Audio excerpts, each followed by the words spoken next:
Hello everyone, welcome back to my channel let's study for UPSC. तो जैसे कि आपको पता है, हम इंडियन पॉलिटी के चैप्टर नंबर 5 पर आ चुके हैं, जिसका पार्ट फर्स्ट ऑलरेडी चैनल पर अपलोड है। तो अब हम चलते हैं पार्ट सेकंड की तरफ, जो हमारा रिमेनिंग चैप्टर है उसे कंप्लीट करते हैं। तो हम ऑलरेडी हाफ पार्ट कवर कर चुके हैं। नेक्स्ट आता है इवोल्यूशन ऑफ स्टेट्स। ठीक है, अब देखिए स्टेट्स कैसे कैसे बने। पहले हमें पता है जब विभाजन नहीं हुआ था तो उस टाइम पे जो हमारी इंडिया थी वो कैसे डिवाइडेड थी।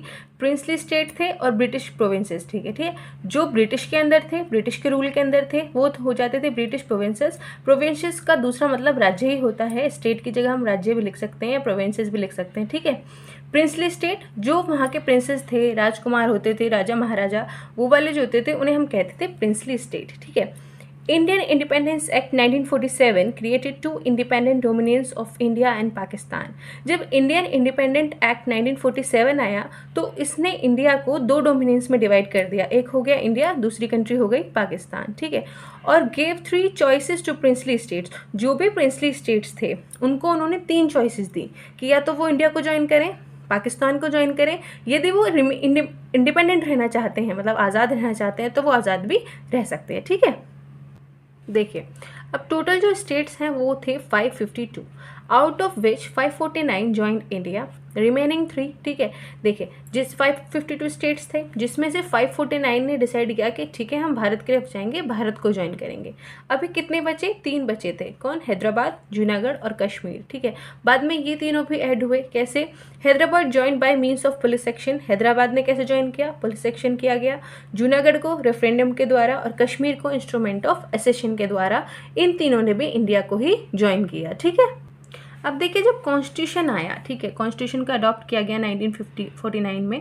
1950 में क्या हुआ? कॉन्स्टिट्यूशन में लिखा गया कि ठीक है हम जो स्टेट्स हैं उनको 4 डिविजन्स में बांट देते हैं, part A, part B, part C, part D. 9 erstwhile governor provinces of British India. Part B में आ गया कि प्रिंसली स्टेट होंगे लेजिस्लेचर के साथ में, चीफ कमिश्नर प्रोविंसेस होंगे ब्रिटिश इंडिया के जो इसे सेंट्रल एडमिनिस्टर करेगा। ठीक है, और साथ साथ में Andaman and Nicobar solitary union territory. तो इनको ये जो 4 पार्ट्स में डिवाइड किया गया है, किस में किया गया? 1950 में कॉन्स्टिट्यूशन में ये 4 फोल्ड्स ऑफ डिवीजन स्टेट्स बताए गए थे। ठीक है, इसके बारे में अभी हम आगे पढ़ेंगे। कमीशंस आए थे, बहुत सारी चीज़ें हुई थी, वो पढ़ते हैं तब आपको अच्छे से समझ में आएगा। देखिए अब आता है कि राज्य जो बनेंगे वो बनेंगे कैसे कैसे। ठीक है, उनको किस तरीके से बनाया जाए, किस राज्य को कैसे बांटा जाए, इसके लिए कोई भी प्लान नहीं था। तो अलग अलग कमीशंस बनाए गए। तो सबसे पहले से जो कमीशन आया था वो था धर कमीशन। ठीक है, एंड जेवीपी कमेटी। पहले हम धर कमीशन के बारे में पढ़ लेते हैं। Demand for linguistic state formation. ठीक है, एक डिमांड आती है कि ठीक है हम एक काम करते हैं, जो राज्य बनाएंगे वो हम किस बेसिस पे बनाएंगे? लैंग्वेज पे। जो एक तरीके के लोग हैं जो एक जैसी भाषा बोलते हैं उसके अकॉर्डिंगली हम स्टेट बना देते हैं। In June 1948, Government of India appointed Linguistic Province Commission under chairmanship of S.K. Dhar to examine commission report December 1948। ठीक है, जून 1948 में गवर्नमेंट ऑफ इंडिया क्या करती है कि एक कमीशन बनाती है। ठीक है, लिंग्विस्टिक प्रोविंस कमीशन की। ठीक है, आप लैंग्वेज के बेस पे अगर हम बनाना चाहते हो तो एक बार देखते हैं। ठीक है, तो किसकी चेयरमैनशिप थी? कौन चेयरमैन थे उसके? एस के धर थे। ठीक है, उन्होंने रिपोर्ट दी दिसंबर 1948 में to reorganise state on basis of administration convenience rather than linguistic factor. उन्होंने क्या कहा? धर कमीशन में कहा गया कि ठीक है आप एक काम कीजिए, जो स्टेट हैं उनको हम एडमिनिस्ट्रेशन कन्वीनियंस के अकॉर्डिंग लेते हैं रेदर देन लिंग्विस्टिक फैक्टर के। ठीक है, भाषा तो रखेंगे ही रखेंगे, ठीक है, लेकिन साथ साथ में हम ये देखेंगे कि एडमिनिस्ट्रेशन कहाँ ज़्यादा बेहतर तरीके से हो रहा है ताकि उस एरिया को अच्छे से एडमिनिस्टर किया जा सके, उस पर शासन अच्छे से किया जा सके। ठीक है, उसके अकॉर्डिंगली देखते हैं। It caused a lot of resentment, लेकिन इससे बहुत ज़्यादा रिसेंटमेंट हुआ, निराशावाद हुआ। ठीक है, उसके बाद में दूसरी कमेटी गवर्नमेंट ऑफ इंडिया बनाती है, कांग्रेस के द्वारा ये बनाई गई दिसंबर 1948 में। कंसिस्टेड जवाहरलाल नेहरू, वल्लभ भाई पटेल एंड पट्टाभी सिद्धारमैया। ये 3 थे मेंबर्स। ठीक है, उस कमेटी में बनाए गए कि ठीक है आप अपनी राय दीजिए, आप अपनी कमेटी बनाइए, आप बताइए आप क्या चाहते हैं, स्टेट्स को कैसे इवॉल्व किया जाए या स्टेट्स का विभाजन और कैसे किया जा सकता है। ठीक है, तो इन तीनों मेंबर्स की कमेटी को नाम दिया गया जेवीपी कमेटी। ठीक है, इन्होंने अपनी रिपोर्ट सबमिट की अप्रैल 1949 में। इन्होंने भी क्या कहा कि नहीं, लिंग्विस्टिक बेसिस पे या लैंग्वेज के बेसिस पे स्टेट्स का विभाजन नहीं होना चाहिए, या जो ये डिमांड हो रही है ये नहीं होनी चाहिए। लेकिन देखिए बना फिर भी स्टेट। फॉर्मेशन ऑफ आंध्र प्रदेश, ये पहला स्टेट था। ठीक है, In October 1953, Government of India was forced to create first linguistic state known as Andhra Pradesh by separating Telugu-speaking areas from Madras state. देखिए, अक्टूबर 1953 में गवर्नमेंट ऑफ इंडिया को फोर्स किया गया कि वो पहला एक लिंग्विस्टिक स्टेट बनाए। लिंग्विस्टिक स्टेट में बता देती हूँ क्या होता है कि भाषा के आधार पर जब हम राज्य को विभाजित करते हैं, ठीक है, एक ऐसा राज्य बनाए जिसके अंदर जो लोग हैं एक जैसी भाषा बोलते हैं, उसे हम कहते हैं लिंग्विस्टिक स्टेट। ठीक है, तो पहला राज्य जो भाषा के आधार पर बना वो कौन सा था? आंध्र प्रदेश। इसके अंदर किन लोगों को अलग किया गया? जो मद्रास में जो तेलुगु स्पीकिंग पीपल थे, ठीक है, जो लोग तेलुगु भाषा बोलते थे, उन लोगों को अलग करके एक अलग राज्य बनाया गया, जिसको जो पहला राज्य था that was Andhra Pradesh. Followed a prolonged agitation and death of Poti Shirumullu, a Congress person, 56-day hunger strike। देखिए, जब ये बना तो उसके बाद में बहुत ज़्यादा लोगों की तरफ से विरोध किया गया, और साथ साथ में सिरामुल्लू जो थे, कांग्रेस के पर्सन थे, उनकी भी मृत्यु हो गई, क्योंकि उन्होंने 56 दिन की जो भूख हड़ताल होती है वो रखा था, उसके दौरान ही उनकी मृत्यु हो गई। ठीक है, देखिए, फिर लिया गया, एक बार फिर से दोबारा बनाया गया, आंध्र प्रदेश बन गया था लिंग्विस्टिक बेसिस पे, ठीक है, स्टेट। अब फजल अली कमीशन बनाया गया। Creation of Andhra Pradesh intensified demand of other linguistic state formation. जैसे ही आंध्र प्रदेश बना उसके बाद में और ज़्यादा डिमांड होने लगी कि नहीं, और भी जैसे स्टेट आपने आंध्र प्रदेश को बनाया है ऐसे ही आप दूसरे स्टेट्स भी बनाइए जिसके अंदर सिमिलर लैंग्वेज बोलने वाले लोग हों। So government of India in December 1953 a 3-member state reorganisation commission under chairmanship of Fazal Ali to reexamine. ठीक है, अब गवर्नमेंट ऑफ इंडिया ने फिर दोबारा 3 मेंबर्स की एक कमीशन बनाया जिसका नाम था फजल अली कमीशन। ठीक है, क्योंकि उसके जो चेयरपर्सन थे वो कौन थे? चेयरमैन फजल अली थे।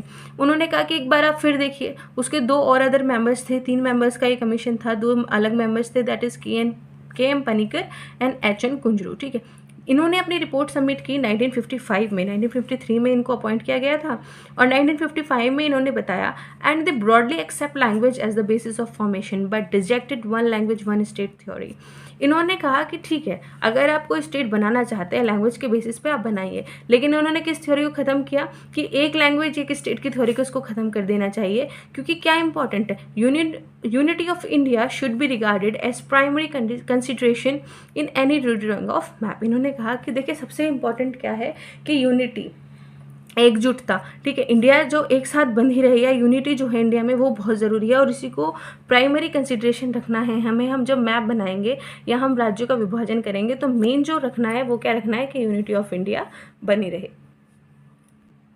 अभी देखिए, फजल अली कमीशन ने क्या बताया था कि ठीक है, आप रीऑर्गेनाइजेशन करना चाहते हैं स्टेट्स का, आप कीजिए, लेकिन उसके अंदर 4 फैक्टर्स को आपको ध्यान रखना है। पहला कि preservation and strengthening of unity and security of country, कि जो यूनिटी है या सिक्योरिटी है कंट्री वो एक तो बढ़नी चाहिए, साथ साथ उसकी प्रिजर्वेशन भी होना चाहिए। ठीक है, उसकी सुरक्षा और उसकी मजबूताई का ध्यान, या स्ट्रेंथनिंग मजबूताई कहते हैं, ठीक है, उसका ध्यान आप ही को रखना है। सबसे पहले हमें क्या पॉइंट दिमाग में रखना है कि कंट्री की सिक्योरिटी को, ठीक है, या उसकी यूनिटी को बिल्कुल भी हानि नहीं पहुंचनी चाहिए जब आप क्या बनाते हैं, स्टेट को रीऑर्गेनाइज करते हैं। लिंग्विस्टिक एंड कल्चरल होमोजेनिटी, की लैंग्वेज भी सेम होनी चाहिए, साथ साथ कल्चर भी। जब आप एक स्टेट को बनाते हैं तो वहाँ ध्यान रखिएगा कि वहाँ की जो भाषा है या वहाँ का जो कल्चर है वो सिमिलर होना चाहिए। Financial, economic and administrative consideration, आपको ध्यान रखना है कि वहाँ की फाइनेंशियल, इकोनॉमिक, एडमिनिस्ट्रेटिव कंसिडरेशन, इन सब चीज़ों का ध्यान रखना है। Planning and promotion of welfare of people in state as well as whole nation. ठीक है, साथ साथ लोगों की भलाई हो, उनका वेलफेयर हो, उसको भी आपको ध्यान रखना है और उसका भी प्रमोट करना है। ठीक है, तो ये 4 फैक्टर्स थे जो फजल अली कमीशन ने कहा था कि ठीक है, जब आप स्टेट बनाएंगे या रीऑर्गेनाइज करेंगे तो इन 4 फैक्टर्स को आप ध्यान में ज़रूर रखें। ठीक है, ये उन्होंने गवर्नमेंट ऑफ इंडिया को।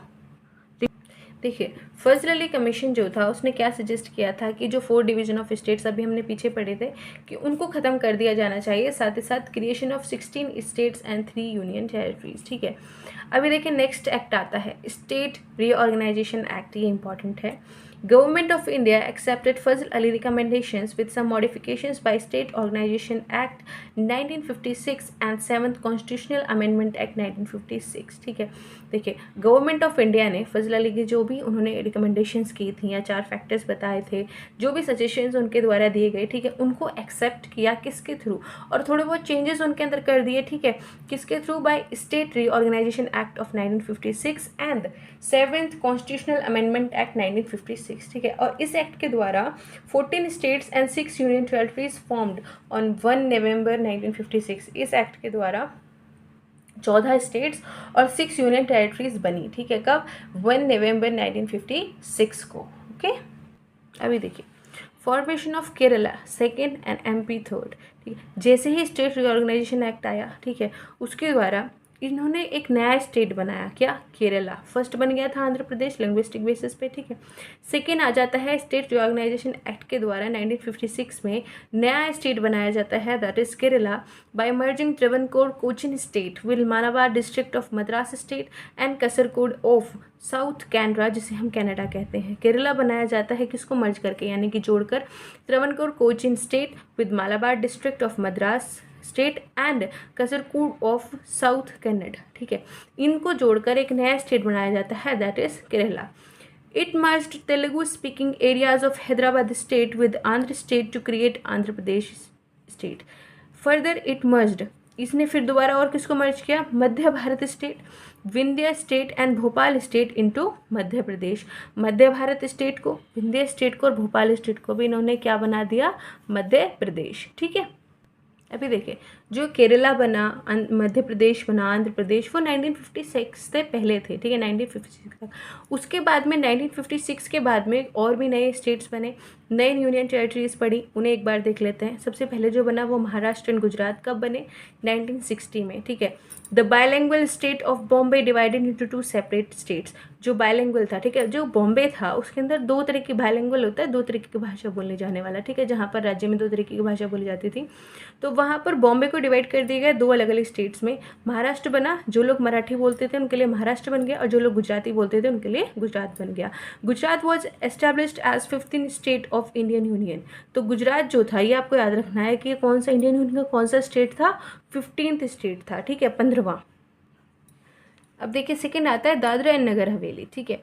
Portuguese ruled this until liberation in 1954, ठीक है। पोर्तुगीज थे, हमें पता था, वो भी हमारी कंट्री पर रूल करने के लिए आए थे। ये जो बाहर से आने वाले थे पोर्तुगीज, इन्होंने इस पर रूल किया, कब तक? 1954 तक, जब तक इसको हमने छुड़वाया नहीं। Converted into UT of India by 10th constitutional amendment act of 1961। इसको यूनियन टेरिटरी में किस एक्ट के द्वारा बदला गया, ये आपको याद रखना है, ठीक है। दादरा नगर हवेली को कब यूनियन टेरिटरी का दर्जा दिया गया? By 10th constitutional amendment act of 1961, ठीक है। अब बात आ जाती है गोवा, दमन एंड दीव की। India acquired these from Portuguese bye means of police action in 1961। ये पोर्तुगीज से इंडिया ने कैसे एक्वायर किया? छीना, ठीक है, bye means of police action, ठीक है। पुलिस एक्शन लिया गया 1961 में। constituted as union territories by 12th constitutional amendment act of 1962, ठीक है। दादरा नगर हवेली को 10th constitutional amendment act 1961 के द्वारा लिया गया। जो गोवा, दमन एंड दीव थे, इनको 12th constitutional amendment act 1962 के द्वारा। इन 1987 गोवा कन्फर्ड आज स्टेटहुड। तो गोवा को जो स्टेटहुड का जो कहते हैं दर्जा दिया गया, वो कब दिया गया? 1987 में। तो ये आपको याद रखना है, ठीक है। 1987 में गोवा कन्फर्ड आज स्टेटहुड, और गोवा, दमन और दीव को किसके द्वारा इंडियन ने एक्वायर किया? By police action in 1961। किस एक्ट के द्वारा यूनियन टेरिटरीज घोषित किया गया? 12th constitutional amendment act of 1962, ठीक है। अभी आ जाते हैं पुडुचेरी, ठीक है। It compromises former French establishment in India known as Puducherry, Karaikal, Mahe and Yanam, ठीक है। जब फ्रेंच हमारे देश में आए थे, ठीक है, फ्रेंच लोग आए थे रूल करने के लिए, तो उन्होंने कुछ एरिया ले लिया था, ठीक है, इंडिया में। तो ये उनके एस्टेब्लिशमेंट को दिखाता है, जिसके अंदर आते थे Puducherry, Karaikal, Mahe and Yanam. French handed it over in 1954। जो फ्रेंच लोग थे या फ्रेंच का जो एस्टेब्लिशमेंट था, उन्होंने हमें, फ्रेंच ने हमें कब ये हैंड ओवर किया? इन 1954, ठीक है। हमें हमारा एरिया हमें दे दिया। Administered as an acquired territory till 1962। इसको कैसे एडमिनिस्टर किया गया कि ठीक है, एक्वायर्ड टेरिटरी के रूप में इसको एडमिनिस्टर किया गया 1962 तक, ठीक है। हमने अपना एरिया माना नहीं था तब तक इसे कि ठीक है हमने लिया है, एक्वायर किया है एक टेरिटरी की तरह, तब तक हम इसको एडमिनिस्टर करते रहे। कब तक? 1962 तक। Made and union territory. Puducherry को यूनियन टेरिटरी कब बनाया गया? By 14th constitutional amendment act. ये आपको याद रखना है, कौन से कॉन्स्टिट्यूशनल अमेंडमेंट एक्ट के द्वारा पुडुचेरी को यूनियन टेरिटरी का दर्जा दिया गया? By 14th constitutional amendment act, ठीक है। अब आ जाता है 5th Nagaland. In 1963, formed by taking Naga Hills and Yusang area out of state of Assam. ठीक है, नागालैंड कैसे बना कि जब नागा हिल्स और यूसांग एरिया को असम के स्टेट से बाहर लिया गया तो एक नया स्टेट बनाया गया, सॉरी यस, नया स्टेट बनाया गया, that is Nagaland. Done to satisfy movements of hostile Nagaland got status of 16th state of Indian union. ठीक है, और इसे कौन से इंडियन यूनियन का कौन से स्टेट बना, ये 16th स्टेट बना. ठीक है, गुजरात बना था 15th, ये बना 16th. ठीक है, नागालैंड कब, 1963 में. अभी देखिए नेक्स्ट स्टेट आते हैं, Haryana, Chandigarh and Himachal Pradesh. In 1966 state of Punjab bifurcated to create Haryana 7th state and Chandigarh as union territory. 1966 में जो पंजाब था उसको बाइफरकेट कर दिया गया, यानी कि दो हिस्सों में बांट दिया गया. क्या बनाने के लिए, एक हरियाणा बनाने के लिए जिसको 17th स्टेट बनाना था, और चंडीगढ़ को क्या बनाना था, union territory. As Akali Dal raise demand of separate Sikh homeland. क्यों बनाना था 1969 में, इन्होंने क्यों इसको बाइफरकेट किया, क्योंकि अकाली दल जो था, जो उसका लीडर थे तारा सिंह. ठीक है, अकाली दल ने डिमांड की थी कि हमें अलग सिख होमलैंड चाहिए, अलग सिखों का जो एक लैंड है वो चाहिए. ठीक है, इसलिए 1966 में पंजाब को बाइफरकेट कर दिया गया to create Haryana 7th state and Chandigarh as union territory. Punjab formed on recommendation of Shah commission. देखिए जो पंजाब बना था वो किसके रिकमेंडेशन पे बना था, शाह कमीशन के रिकमेंडेशन पे. इन 1971 union territory of Himachal Pradesh elevated status of state. जो यूनियन टेरिटरी थी हिमाचल प्रदेश में, ठीक है, उसको पहले किसका दर्जा दिया गया था, यूनियन टेरिटरी का, लेकिन अब उसको किसका स्टेटस दे दिया गया, स्टेट का. ठीक है, and it became 18th state of Indian union. जो इंडिया 18th स्टेट था वो कौन था, हिमाचल प्रदेश. ठीक है, अभी देखिए जो नेक्स्ट स्टेट आते हैं वो आते हैं Manipur, Tripura and Meghalaya. In 1972 north east India's map went under major changes. 1972 में जो नॉर्थ ईस्ट का इंडिया का मैप था, पॉलिटिकल मैप, उसके अंदर बहुत सारे चेंजेस हुए. Two union territories of Manipur and Tripura and sub state of Meghalaya got statehood. ठीक है, मणिपुर और त्रिपुरा को क्या, जो यूनियन टेरिटरीज थी, और मेघालय, ठीक है, इनको क्या मिल गया, statehood. Two union territories of Mizoram and Arunachal Pradesh known as north east frontier agency, जिसे हम नेफा भी कहते हैं, ठीक है, ये भी आ गए. ठीक है, कौन, मिजोरम, अरुणाचल प्रदेश, और साथ साथ मणिपुर, त्रिपुरा और मेघालय को क्या मिल गया, स्टेटहुड मिला. ठीक है, कब की बात है ये, 1972 की. ठीक है, अभी स्टेट्स भी बनते जा रहे हैं और यूनियन टेरिटरीज भी बनती जा रही हैं. अभी हम आगे भी देखेंगे, बहुत अभी स्टेट्स बाकी हैं. Now Indian states rose to 21 states. अब देखो जो इंडियन स्टेट्स हैं वो अब कितने हो गए नंबर्स में, 21 हो गए. मणिपुर 19th हो गया, त्रिपुरा 20th हो गया, मेघालय 21st हो गया. Initially 22nd amendment act 1969 Meghalaya as autonomous state but did not satisfy people aspirations. देखिए इससे पहले जो मेघालय था उसको ऑटोनोमस स्टेट बना दिया गया था. ठीक है, किस कॉन्स्टिट्यूशनल अमेंडमेंट एक्ट के द्वारा, 22nd के द्वारा 1969 में. लेकिन वो पीपल की जो एस्पिरेशंस थी या जो उनकी उससे रिगार्डिंग जो भी होप्स थी वो फुलफिल नहीं कर पाया था. इसीलिए 1972 में मेघालय को इंडियन यूनियन का ही स्टेट बना दिया गया. Now we are coming to the next, that is Sikkim state. ठीक है, till 1947 ruled by Chogyal princely state. ये 1947 तक इसको किसने रूल किया, चौग्याल. ठीक है, जो एक प्रिंसली स्टेट था. आफ्टर 1947 जैसे ही देश आज़ाद होता है, विभाजन होता है, इंडियन गवर्नमेंट एज्यूम इस responsibility for defence, external affairs and communication. Indian government ने इसकी जिम्मेदारी ली उसके डिफेंस के लिए, ठीक है, रक्षा के लिए, एक्सटर्नल अफेयर्स को संभालने के लिए, कम्युनिकेशन के लिए, इन सब के लिए जो जिम्मेदारी ली वो किसने ली, इंडियन गवर्नमेंट ने. इन 1974 it express desire for greater association with India. 1947 के बाद इंडियन गवर्नमेंट ने रिस्पॉन्सिबिलिटी ले ली. ठीक है, 1974 ने इसने इच्छा जाहिर की कि ठीक है इसको इंडिया के साथ और ज़्यादा एसोसिएशन रखना है, इंडिया के साथ और ज़्यादा अपने बेहतर रिश्ते रखने हैं.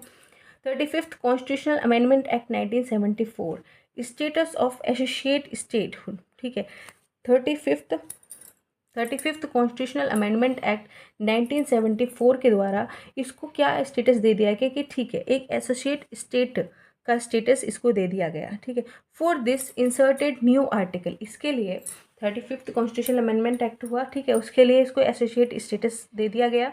For this inserted a new article. इसके लिए एक और आर्टिकल डाला गया कॉन्स्टिट्यूशन में, that is article 2A and 10th schedule, but could not satisfy people aspirations. Associate state का इसको दर्जा दे दिया गया 35th कॉन्स्टिट्यूशन। और उसके लिए 2 आर्टिकल्स, एक आर्टिकल डाला, एक स्केड्यूल डाला, लेकिन फिर भी पीपल की जो होप्स थी, एस्पिरेशंस थी, ये उनके सेटिस्फाई नहीं कर पाया।